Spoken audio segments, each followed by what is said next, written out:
It's officially week 14 of the NFL season, and as you listen to this, one of two things has happened to you. Either A, you made your season-long playoffs, they start tomorrow, and you're looking forward to everything that comes along with winning that championship. Or B, your team sucks, and you miss playoffs and season-long. And you want to play week 14 DFS to try to forget everything, to get a fresh start, maybe win some cash. Actually, you want to play week 14 DFS, and you want to dominate. Because you have to show everybody they were wrong. It wasn't you, it was your team. You know fantasy football, you just suffered from injuries and the wrong guys in the wrong spots. Now, you got to play DFS week 14 to win and to show everybody you know fantasy football. And I'm here to help you do just that. We're going to talk about week 14 core plays, DraftKings and FanDuel, those guys that you should be building your lineups around tomorrow, main slate DFS. So sit back, relax, and let me help you figure out which players you should play tomorrow, week 14 DFS, so you can show everybody that you're better than them at fantasy football.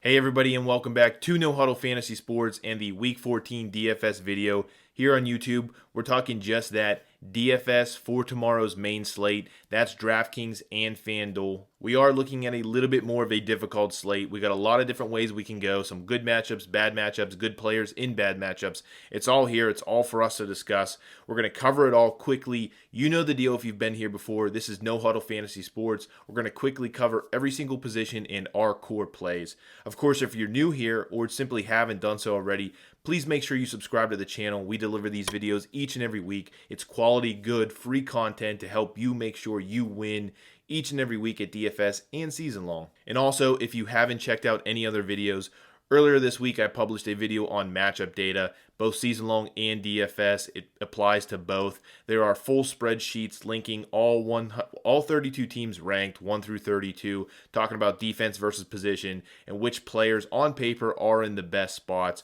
This data is not new anymore. We're talking 14 plus weeks of data. It helps you, it helps me. Make sure you check out those spreadsheets. I will link above the actual video. Go ahead, check the description. You can download those absolutely free spreadsheets. Help you, be a tool for you guys going forward. With all of that said, I am feeling a bit weird this week. I'm not going to classify it as feeling good for week 14, but I'd rather say weird. And I'm going to show you some plays here upcoming. I think we can spend up at positions other people aren't. We have a lot of value at other positions. So we're certainly going to cover all of that and more. But as always, quick recap of week 13. Talk about the players that I recommended as core plays. Those are the guys that are highlighted. You can see here right off the bat, Chark and Foles. Biggest stack I had so much Foles in particular. At the quarterback position, absolute failure. He got benched. Obviously, that in turn affected Chark and his total production. Both guys listed as red. But following him, I had Higbee. Played so much of him at tight end. Exceeded value tremendously. Le'Veon Bell, another guy that just absolutely failed across the board. A lot of people played him, but so did I. Just not a good performance by him. Devontae Adams absolutely went off. Also, Devontae Parker at wide receiver. We're doing really, really well at wide receiver right now. Been playing him every single week. Finally started scoring, got 2 touchdowns. Love that. Christian McCaffrey got 17 points, but we're going to list him as red because of his price tag of $10,000 plus. Moving on to Jack Doyle, pretty much the only other tight end I played besides Higbee. He also had a great game. Beyond that, I played a lot of Benny Snell Jr. He was a good value play. Patrick Mahomes, another quarterback I recommended. He was very average. Didn't kill you, but again, just very, very average compared to the field. Tyler Boyd, a guy I love playing, especially with Andy Dalton back. Just a lot of volume there, had a really good game. And then finally, you can see down the list there, I have Saquon Barkley listed. Certainly is not having the greatest season, suffered some injuries, but also wasn't very good. Wasn't bad, but wasn't the greatest for his price tag. Those are the guys I had. Overall, actually, it wasn't, even though there's some red listed there, it wasn't the worst week. You can see here my best lineup was a Lamar Jackson.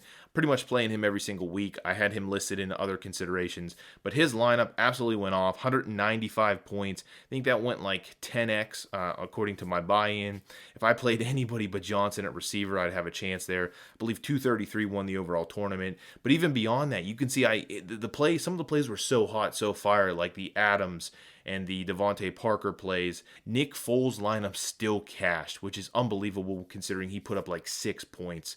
But you can see here, these are my best lineups, top 5 lineups. I had certainly way more that cashed than this, but just to be transparent with you guys, this is how we did, how myself did using, certainly the plays that we all talked about. So we're about 5 minutes into the video. It's about time we start talking about the quarterback position, guys, for week 14 that we're going to be building around core plays, my favorite guys and why. And this is where we get weird. Right off the bat, I'm going with a guy that really no one's talking about. I think could certainly pay off big dividends. We're talking Patrick Mahomes for Kansas City. He is a road dog playing at New England. Everyone's scared about that, but he is getting 3 points. The biggest thing here, it's the highest over-under at 49.5 points. There's no other team. I think 47.5 is the second closest over-under. So certainly expected, Vegas expecting a big score out of that game, which plays well, especially with a close spread of only 3. So everyone's avoiding basically Mahomes this week. At least that's what it seems like because of the matchup. New England certainly has been dominant all season on defense, absolutely tearing apart quarterbacks, opposing offenses. But I really have 3 reasons I'm liking Mahomes versus them. Number 1, it's Patrick Mahomes. We know who he is. He's an MVP candidate, or was the MVP last year. He's torn apart teams over the last couple of years. He is who he is. You don't have to worry about Patrick Mahomes in the matchups he plays typically. Number 2, last week we saw Deshaun Watson, a great quarterback, certainly have his way with New England. They lost, New England that is, to Deshaun Watson. He had a couple of touchdowns, did well through the air. So certainly saw an exposed New England secondary. And number 3, New England is dominating this year. And I'm not trying to take away from that, but they have really yet to be tested. Outside of Deshaun Watson, they've had a cake schedule at the beginning of the year. They play some really, really bad teams, really bad quarterbacks. I just don't think they are as good as kind of they showcase. They a legendary defense, maybe. I don't know. We're talking about Patrick Mahomes. We saw what Deshaun Watson did, so I'm not necessarily worried about him facing that defense. But even beyond that, we have a little bit of a history to work with here with Mahomes versus New England. New England certainly had a great defense last year. They won a Super Bowl. Mahomes faced them twice in 2018, including the playoffs. Those games together, he had absolutely no issue facing that defense. Threw for over 600 total yards, 7+ touchdowns. Just absolutely monster games against that New England defense in 2018. So you got to like that. You got to like that he has a history of success against Belichick and that defense. But in general, I just like Mahomes. The fact that his price is down because of the matchup. He's still pricey, but his price isn't typically where it is at the top of the scale. And that matchup stuff is also probably pushing down his ownership. You're looking at Mahomes probably at 5% or less ownership in some contests. Absolutely love that. I'm going with him. I think he's a safe play. He doesn't seem injured anymore. I know he suffered injury mid-season. He's been running the ball a little bit. He's had a 400+ yard throwing game since the injury. I like Mahomes versus New England. Safe play, low ownership, big upside for tournaments. Moving on here, I'm jumping down the scale by a couple $1,000, actually just $1,000. I'm going Ryan Fitzpatrick for Miami, $6,000 on DraftKings, $7,400 on FanDuel. Another road underdog. He's playing in New York versus the Jets. You're looking at a 5.5 point spread, so not terrible, but it's a 45.5 over under, which is pretty solid relative to the slate. Talked about how the highest is 49.5 with Mahomes in New England. Well, this isn't too bad at 45.5 if you compare it to other games. He's on a little bit of a hot streak. That's one reason I'm liking him. We've seen similar deals in the past where he's gone on, 2, 3, 4 game absolute tears. We're seeing that, I think, right now. He doesn't have the weapons he's had in the past. He is Devontae Parker, a guy you can kind of count on. I've liked him over the last couple of weeks. Easily pair with him. But certainly, we've seen these hot streaks from Fitzpatrick. He's not scared to show it. To throw it or show it, really. He's averaged 41+ attempts, heavy volume over the last 3 games. And in general, that's really led to some big performances. You're looking at 25+ fantasy points in 2 straight games. The New York Jets, they don't scare me. They're not the greatest defense. Their secondary is pretty below average. And beyond that, they're also missing one of their best players, their youngest players, and that's, Jamal Adams in their secondary. So again, just more of an opportunity to excel versus that New York Jets secondary. And in kind of the last little piece I put together here, you have the New York Jets who have a bad secondary, but they have a really, really above average good run defense. Couple that with the fact that the Miami Dolphins absolutely cannot run the ball. You basically aren't going to see any type of run game. They don't have an opportunity for a run game, so it's going to be all pass, heavy volume. You're probably going to see 45, 50 attempts from Fitzpatrick. He's not scared to throw it. He has a chip on his shoulder in every game. I like him. I like pairing him with Parker. Save some money at $6,000. I like Ryan Fitzpatrick this week, both sites. We're going to try to pick up the pace here a little bit, moving on to the running back position this week. A lot of guys I like, but I'm going to narrow it down to these four. Dalvin Cook for Minnesota, my number one guy. Really expensive, $9,500 on DraftKings, $8,700 on FanDuel, but I certainly think it's worth it. He's probably, or was, my favorite back going into the week prior to his injury. So we saw him get hurt, a little bit of a chest shoulder injury, but all things point to he's a full go right now. He's been practicing. He said he'll play. Minnesota in general seems like he's going to play. I don't see any issue. Maybe this lowers his ownership, which is better, but he's certainly in a great spot. He's playing Detroit at home. He's a big favorite at -13 versus a very weak, like I mentioned, Detroit run defense. I always like my home running backs that are big favorites. He falls into that category. Detroit's currently allowing just around 100 yards per game to running backs with an average of 26 to 29 fantasy points per game, all good things, top 3 in the NFL in terms of an easy matchup for running backs. So with all that, you can really see why I like him so much. Minnesota, one of the run heaviest teams. Dalvin Cook, one of the best backs. You're talking, if he's fully healthy, full go, 20 to 25 touches versus such a bad, weak defense in Detroit, run defense. I love Dalvin Cook. Pivot to Madison should something go crazy here, but again, I like Dalvin Cook. Seems to be healthy. Seems like he'll get a full workload and be full go this coming Sunday. All right, sticking with the trend of home big favorite running backs, I'm going right to Aaron Jones for Green Bay, playing, like I said, at home, 13-point favorites over the Washington Redskins. Again, I love home running backs that are big favorites.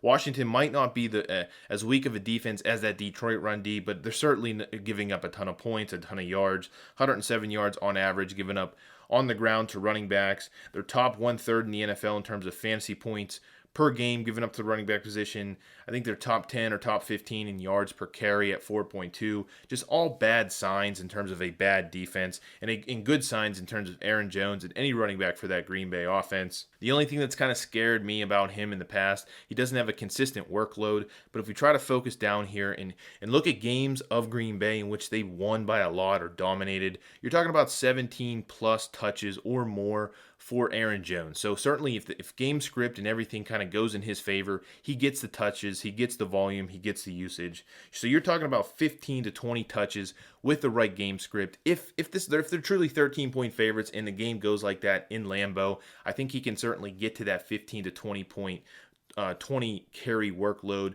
or touch workload. And against this defense, I'll take that all day. All right, one of the good things about waiting this long to put out some videos is sometimes value opens up pretty late in the week or into the weekend, and we already saw that with Le'Veon Bell getting rolled out for the New York Jets, opening up an opportunity for Powell for the Jets, taking over at running back. This really just opened up. He's a huge value. Looking at $3,500 on DraftKings, I think that's bare minimum, and $4,900 on FanDuel. Powell certainly is going to be, or projected to be, the biggest benefactor for Bell being out. He should get the majority of the work, the carries, the catches out of the backfield, all the good stuff. They are playing at home, so you're talking about, again, another home favored running back at -5.5 versus the Miami Dolphins. The Miami Dolphins defense is just absolutely terrible. They're a top 5 easiest matchup for running back, giving up over 126 yards per game, 4.79 yard per carry average, which is 6th worst in the NFL.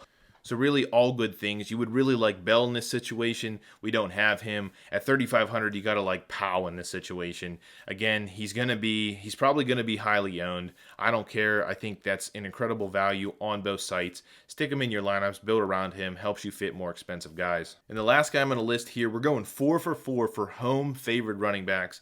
Devontae Freeman for Atlanta.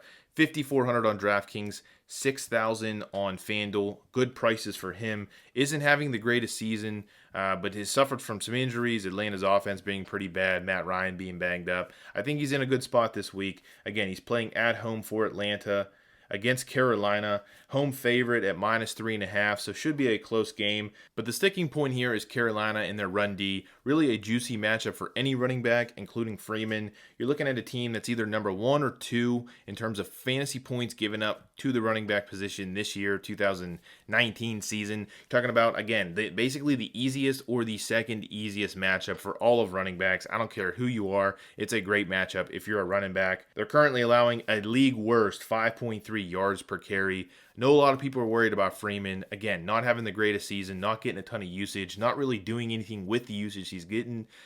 But I have faith this week. Number one, again, it's the matchup versus Carolina. But even if you go back to week 13, we saw 21 touches from Freeman. Didn't really do much with it, but I think he can certainly, with 20 plus touches versus this Carolina defense, I'm really expecting a good back like Freeman to excel. Moving on to the wide receiver position. Number one guy I'm going to list here, the most expensive guy. I may not, to be perfectly honest with you, be spending a lot at wide receiver this week.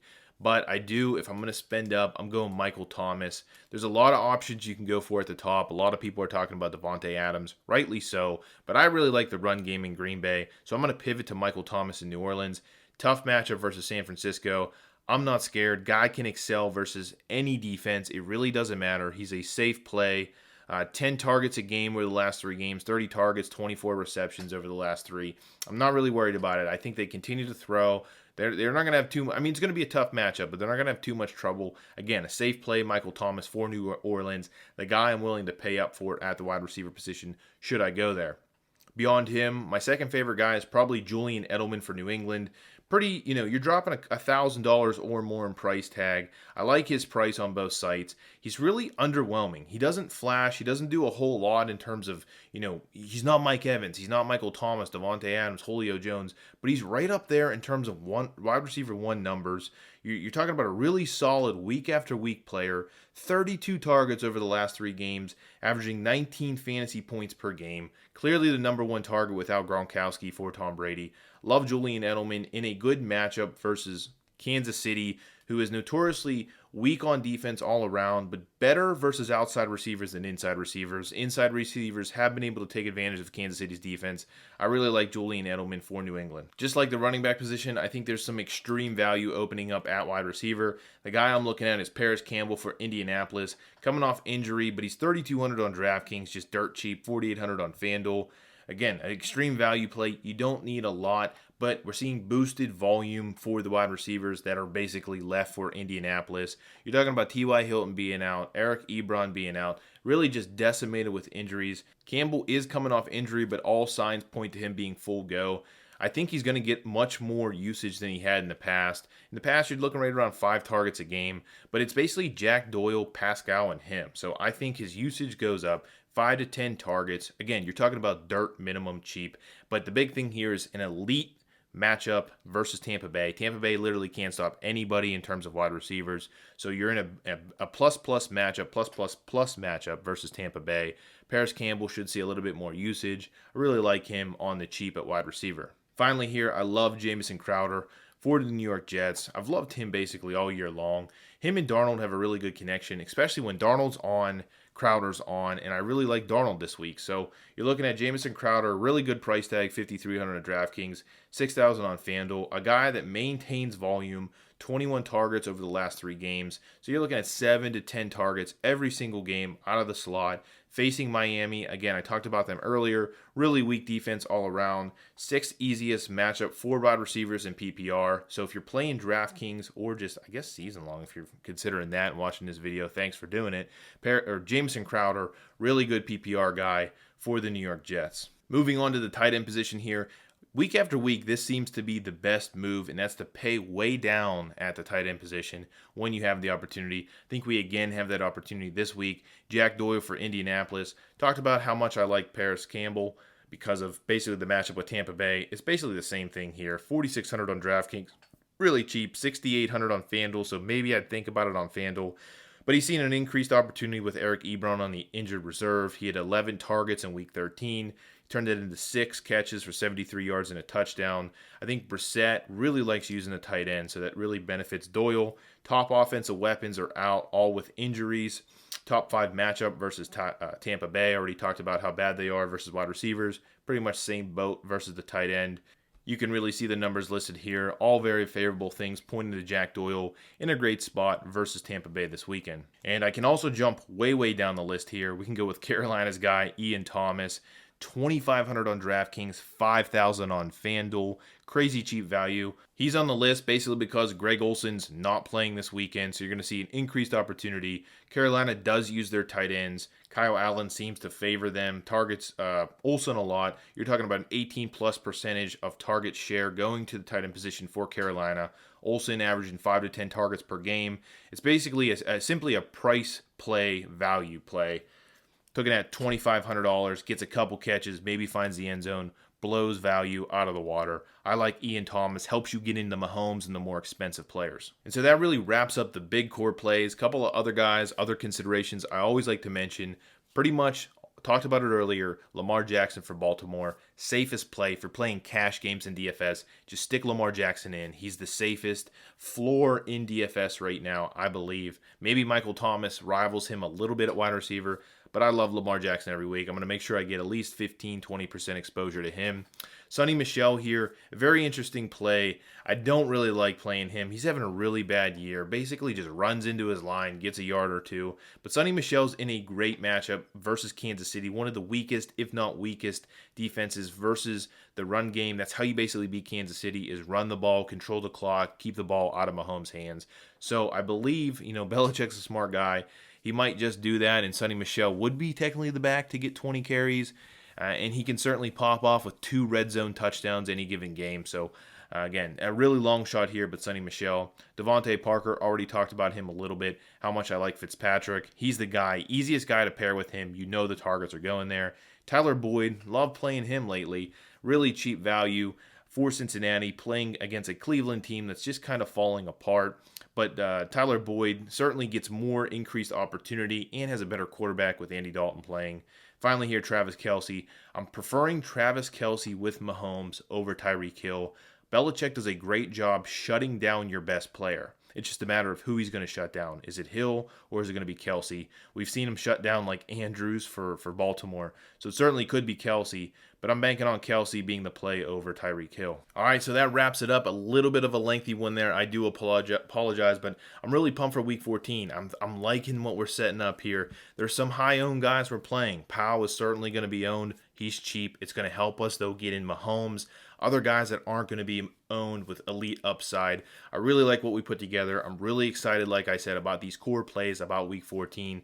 Leave me some comments down below of guys you like, if I missed anybody, or if really I messed up on any of my analysis here. Certainly like to leave, listen to that and hear your comments down below. Finally, as always, thank you guys for taking the time to find this channel, listening in on this video. I do always appreciate it. If you haven't done so already, want to support the channel, it's really easy. Just make sure you're subscribed. Go ahead, share this video with your buddies.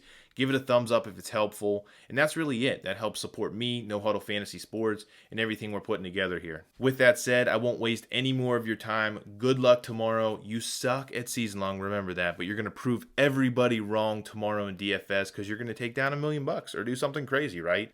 And say, hey, I told you so. It's not me. It was my team. You guys cheated. I don't know what the deal is. I'm a good fantasy player. So good luck tomorrow. I hope to see you atop the leaderboards.